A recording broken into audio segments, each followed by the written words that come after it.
Heavy rains intensified by tropical storm Mawar fell on Japan's main archipelago Friday, halting trains in transit and threatening floods and mudslides in central and western regions.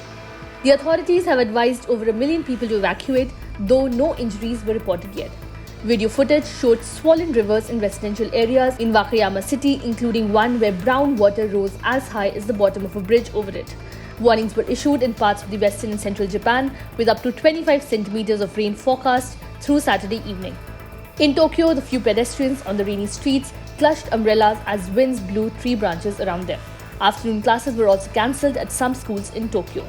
The meteorological agency issued a warning for significantly heavy rain in Kochi Prefecture, saying a linear precipitation zone capable of bringing a localized downpour was observed in the coastal area of the prefecture. The linear precipitation zone soon extended from Shikoku to Osaka Bay, prompting officials to warn of heavy rainfall within a short period of time. The agency later warned of mudslides and flooding in Nara, Wakayama in Mie, Aichi and Shizuoka due to the rain bands. Heavy rain also disrupted railway operations.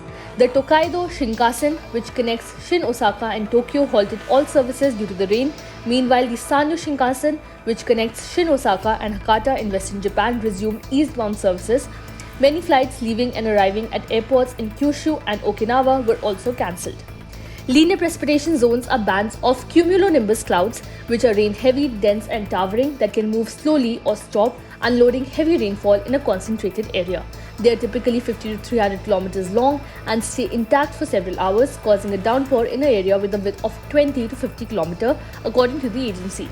Storms in these zones are difficult to predict, and over the past few years they have caused extensive damage, prompting the weather agency to make efforts to improve the accuracy of its forecasting.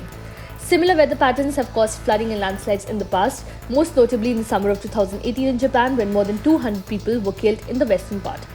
Though heavy summer rains are not uncommon in Japan, June is unusually early for a typhoon-type storm to be near the islands. If you are in Japan and watching this video, do share information about the situation there and stay safe. Subscribe to One India channel and never miss an update.